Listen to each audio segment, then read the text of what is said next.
Welcome to Shadowed Tales Archive. Tonight's story is titled, Lanterns Hollow. Let the Shadows Speak. Part 1, The Spark in the Pines.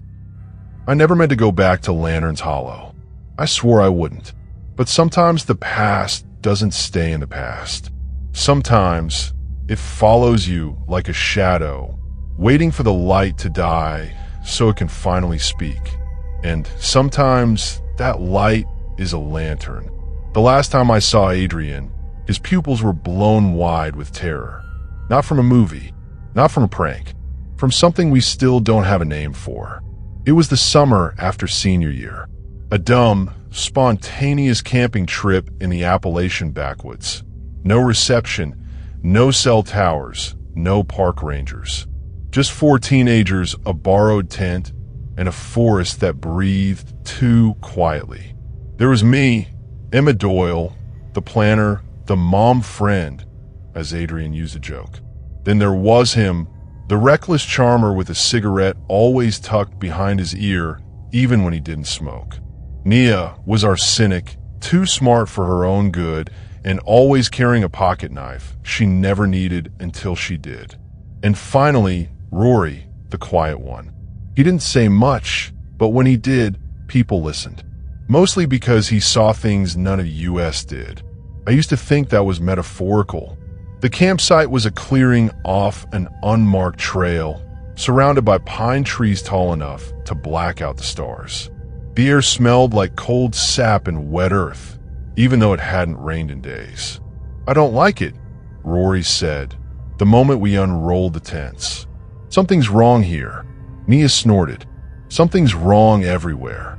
That's all being alive. But I felt it too. Something was unsettled. Not overtly hostile, just watching. Like a stage before the play begins. Still, we laughed.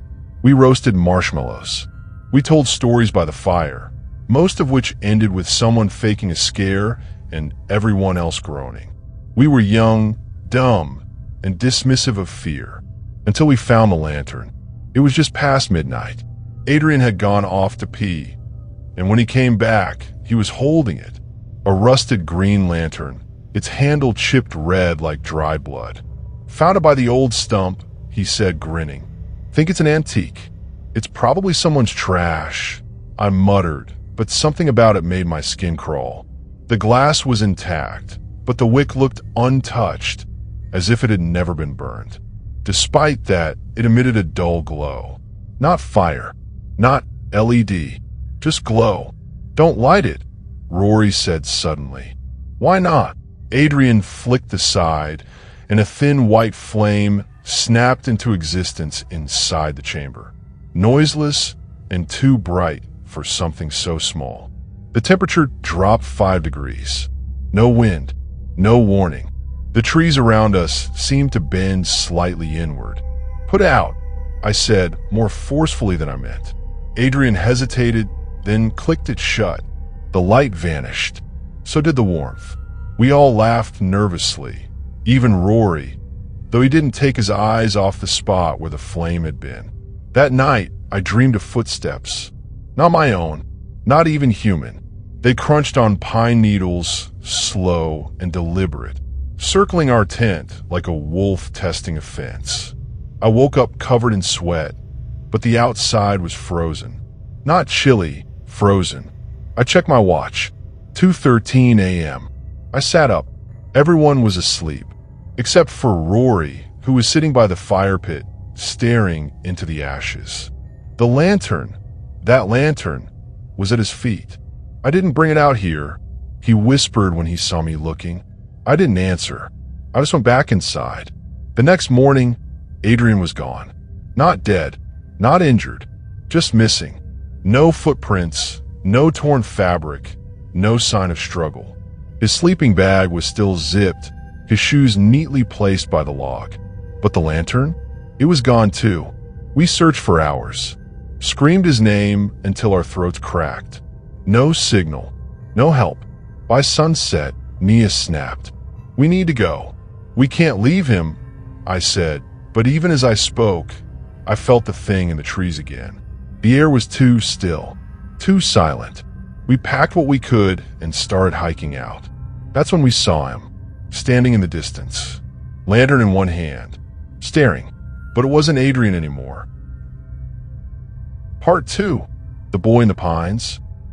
He wasn't moving, just standing there 100 feet ahead where the trees thinned near the ridge. The light from the lantern pulsed like a heartbeat, too white for fire, too steady for any bulb.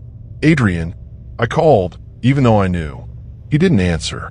Adrian, come on, man, Nia added, voice cracking. If this is some kind of sick joke. Rory just stared. That was when the figure took a step forward. The flame inside the lantern flickered once. Then again. With each step it took, the ground seemed to absorb sound. No bird calls. No wind. Just a dull hum, like air pulled through a vacuum. I blinked, and suddenly he was gone. The lantern hit the ground with a clang.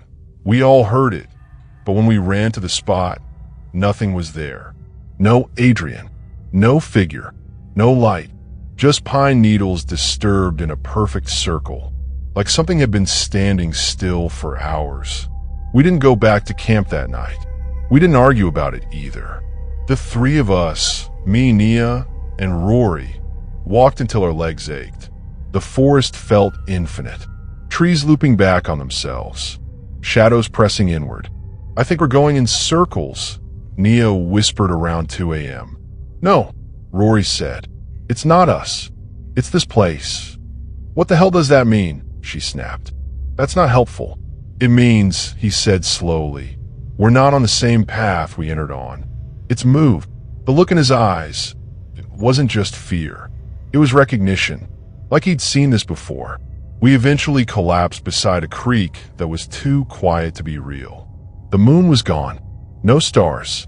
Just mist curling over the water like smoke from a long-dead fire. I tried to sleep.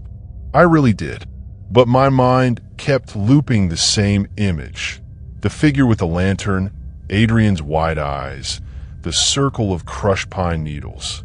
Rory didn't sleep at all. He sat with his back to the trees, eyes darting every few seconds like a soldier on watch.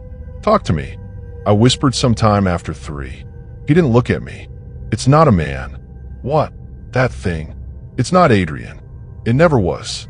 The lantern, it's older than any of us. What do you mean older? I mean it doesn't burn fuel, he said flatly. It burns memory. Nia woke up screaming.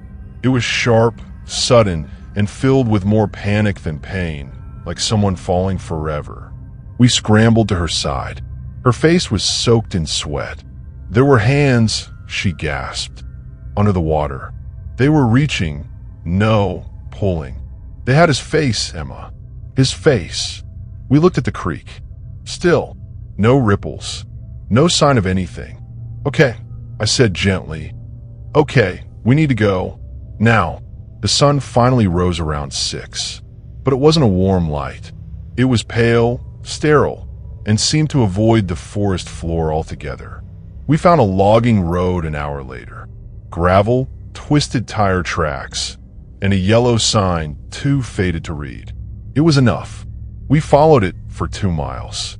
Then 3. At the 4th mile, Nia stopped walking. What's that? She said, voice barely above a whisper. We turned. In the middle of the path, maybe 30 feet behind us, was the lantern, just sitting there, glowing faintly. Nope, I said. No, we're done. I'm not playing this game. I picked up a rock and hurled it at the lantern. It passed right through. Rory stared at it, breath catching. We have to go. But we didn't move fast enough. The world folded. That's the only way I can describe it. One moment we're on the road, sun overhead, birds singing like normal again. The next it was night. Not dark, not cloudy. Night. Stars gone. Moon gone. Only black. And in the distance, footsteps. Crunch. Crunch. Crunch. Rory grabbed my arm. Don't look back. What? Whatever you do, don't. Look. Back. I should have listened. But Nia didn't. She froze mid-step, like something hit her brain all at once. Her head turned slowly. Her mouth dropped open. She made a sound like a choking gasp. Then she dropped to her knees, then to her side. By the time I turned, it was too late. Her eyes were wide open, but she wasn't there anymore. Just gone, like a puppet with its strings cut. And standing behind her, maybe 5 feet away, was the figure. Not Adrian. Not anymore. The lantern in its hand pulsed like a heartbeat. White blue light. No warmth. Just pressure, like staring into an exposed nerve. The figure had no face under the hood. Just a swirling void. A slow, spiraling fog. And in its chest, where a heart should be, was the flame. It had moved the fire inside. I couldn't move. Couldn't scream. I just stood there, paralyzed, as the lantern's light reached toward me. That's when Rory stepped between us. "Emma," he said, voice shaking, "run." And I did. Part 3. The memory that burns. I don't remember how I made it out.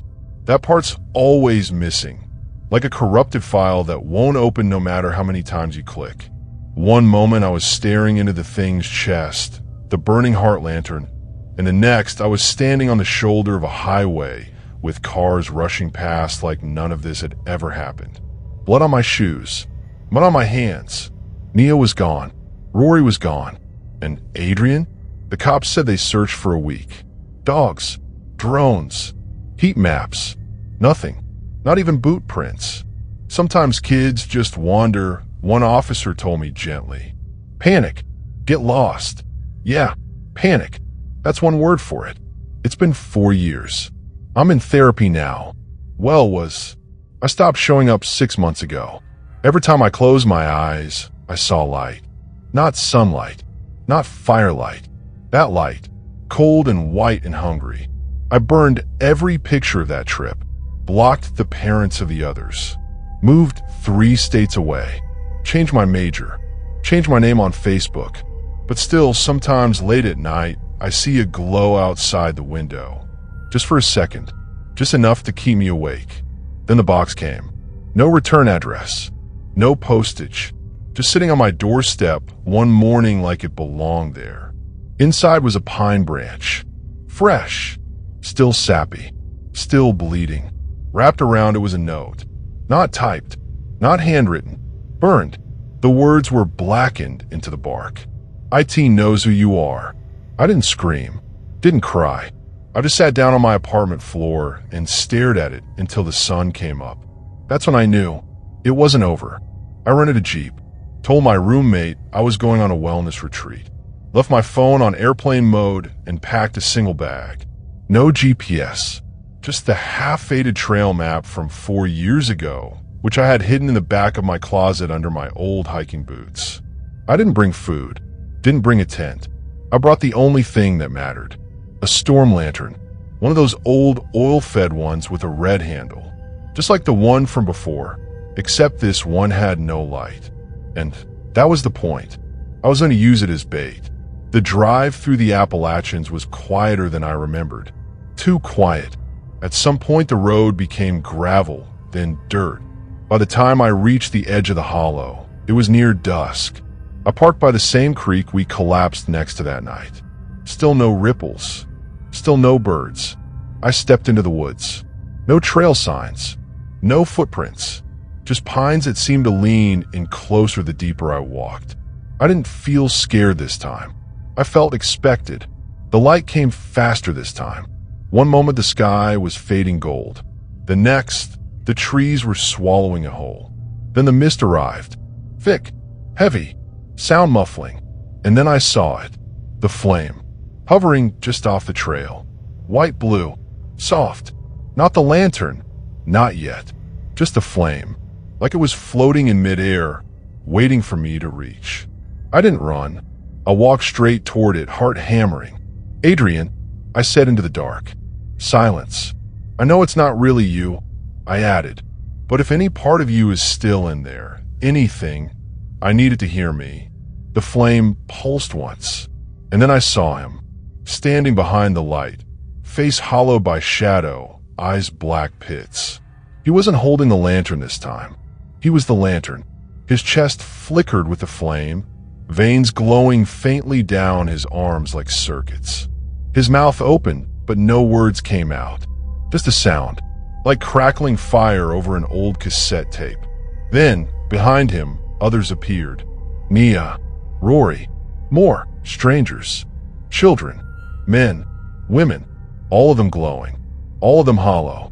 Their faces were remembered faces, half right, half missing, like someone tried to draw them from memory and forgot the details.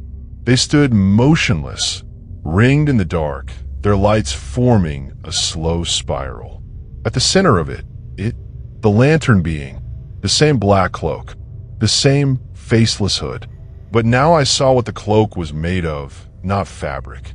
Memory, shredded bits of thought and time, pieces of lives burned away, floating like ash. It raised one pale hand. My lantern, the one I brought, flew from my backpack and hovered in front of me. Its wick ignited, but it wasn't fire. It was my life. Images poured from it in bursts. My mother's face, my childhood bedroom, my first kiss, the night I met Adrian, all being sucked into the wick like fuel. I screamed. Then I did the only thing I could think of. I smashed it, took the lantern and hurled it into the ground with everything I had. It exploded into shards. And for a second, just 1 second, the light from the other flames flickered. The creature jerked, the spiral trembled, and the void in its chest cracked. Part 4. Ashes of the Mind. The moment the lantern shattered, silence fell. Not quiet, not calm, silence. Like the forest had been unplugged. No breath, no heartbeat, just a stillness so deep it felt like it could crush bone. The spiral of glowing figures surrounding me began to stutter, each one flickering like a dying bulb. Adrian, if it was still him, collapsed to his knees. His eyes rolled back. A stream of white smoke poured from his mouth, curling upward into the void above. Rory's form blinked out entirely. Nia turned toward me. For a brief second, her face was hers again. Her real face.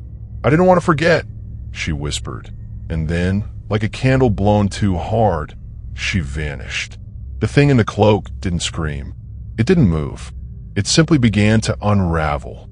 Black threads of memory twisted from its edges like frayed film reels.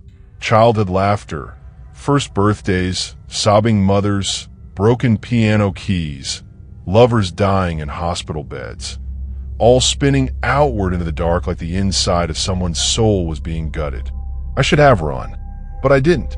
I stepped forward, toward it. "Who are you?" I asked, voice trembling.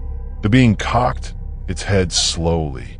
More ash drifted from its chest, spiraling around my face. When I inhaled, I saw things. Not hallucinations. Lives. A girl trapped in a burning cabin, clutching a stuffed rabbit. A man screaming at a static television screen while blood poured from his ears. A child digging a hole in the middle of the woods, whispering into it like it could listen. These weren't memories. They were leftovers. Scraps that had nowhere else to go. "You feed on memory," I said aloud. "That's what you are. You take us." It raised its hand again. This time, it wasn't summoning anything. It was offering. In its palm sat a fragment of light, pale, pulsing. I didn't want to touch it, but I did. And I remembered. I remembered what happened the night I escaped. Not the version I'd accepted, the blackout, the sudden highway, but the real sequence.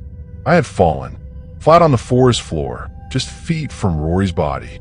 The being had towered over me, arms wide, ready to harvest the rest of what made me me. But something stopped it. I had whispered a name, not mine, my mother's, and the flame inside its chest dimmed. Just for a second, but enough. Enough for the forest to let me go. That was the key. It didn't just steal memory randomly. It wanted the most important thing. The core. The one memory that made you who you are. Without it, you were hollow. A husk. And I'd hidden mine in a place it couldn't reach, behind grief. Behind pain. Behind the image of my mother, sitting in her wheelchair, humming the song from when I was 6. The one she played when Dad left. The one that told me home was still real, even if people weren't. I looked the thing dead in the void. "You can't take her," I said. "You don't get to have that part." The ash around me thickened.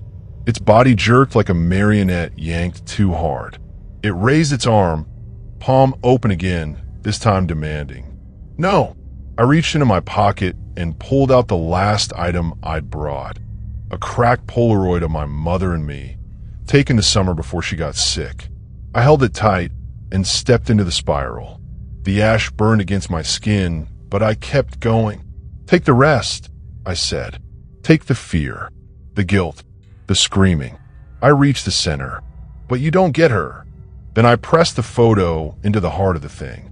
The reaction was instant. A blinding pulse of light exploded outward, knocking me off my feet. The cloak caught fire, but not red fire. White, cleansing, erasing. The spiral of figures wailed as the threads began to unravel, their bodies dissolving into light and memory and nothing. Adrian looked at me one last time. His lips moved. "I'm sorry." Then he was gone. The forest collapsed. Not in flame, not in shadow. It simply folded inward like a photo being crumpled. I felt the world lurch beneath me. A gravity shift, a scream behind my eardrums. And then, I was standing at the edge of a parking lot. Broad daylight. Cars honking. Birds chirping. People laughing. My Jeep was behind me. And in my hand, still warm, the Polaroid. Intact. No burn. No ash. I never told anyone what happened. Not the truth. I checked the news. No stories. No missing hikers. No unexplained lights in the Appalachian woods. It's like Lantern's Hollow never existed. But sometimes when I pass a secondhand store or a garage sale, I'll see it. A lantern, red handle, green paint chipped. And I know, it's still out there, but it doesn't want me anymore. I kept the one thing it couldn't burn, and that somehow was enough. Part 5, where the light ends. There's something nobody tells you about surviving. It's not relief. It's weight, like waking up from a coma and realizing the world kept moving without you. And somewhere along the way, part of you stayed behind. Lantern's Hollow didn't take my life. It took my timeline. 3 weeks after I came back, I started forgetting things. At first, it was simple. Birthdays, errands, passwords. Then it got stranger. I'd find myself in the middle of a sentence with no idea how it started. I'd walk into rooms and forget where I was. My apartment felt unfamiliar, like a replica of someone else's life built from my own debris. I tried therapy again. Didn't help. Tried old playlists, childhood movies, smells. None of it stuck until I found the notebook. It was in a thrift store down the street, wedged between a stack of used cookbooks. A leather-bound journal with no name, no price tag. I opened it. The first page said, "Do not forget, or we'll find you again." The second page was blank. The third said, her name was Nia. Her eyes were dark green. She hated licorice and loved knives. And it kept going. Details, memories, names, events, my memories, on pages I hadn't written. I bought it without a word. The cashier didn't even blink. Since then, I've carried it everywhere. I write in it daily. Every memory I can salvage, every flash of something real before it fades. Because if I stop remembering, I don't think I'll stay me. And if I'm not me, it can find me again. Some nights I test myself. I sit in the dark, no lights on, and try to remember the sound of my mother humming. The soft whistle of wind against the cabin walls. The smell of pine smoke in Adrian's jacket. When I can't, I open a notebook and read until I weep. Because the lantern didn't just want light. It wanted to replace it.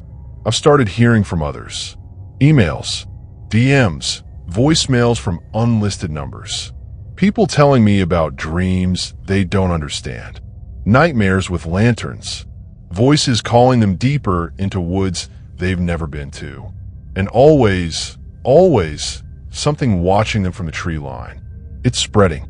I don't know how or why or when, but I know this. Memory is currency now. If you don't protect it, you'll lose more than your past. You'll lose your anchor. And once that's gone, the flame will find room to grow. I made peace with what happened. Not acceptance. Not healing. Peace. Like a treaty between two warring nations. It took pieces of me. I took something back. Now we both wait. I wait for it to return. It waits for me to weaken. We're locked in standoff. Memory against hunger. Light against the hollow. But maybe that's the point. Maybe Lantern's Hollow isn't just a place. Maybe it's a threshold. A point of decision. A silent deal. You give up what hurts to keep what matters. You burn part of yourself to save the rest. It's not heroic. It's not tragic. It's just survival. So if you're still listening, if you've ever seen that flicker in the corner of your vision, that pale, steady flame where there should be nothing, don't ignore it. Don't run. And whatever you do, don't forget. And that was tonight's tale from the Shadowed Tales archive. If it left a mark on your mind, if the silence feels heavier now, then the story did what it was meant to do. Don't forget to like, subscribe, and share the darkness. New stories are always on their way. Until then, keep the lights low and the doors locked.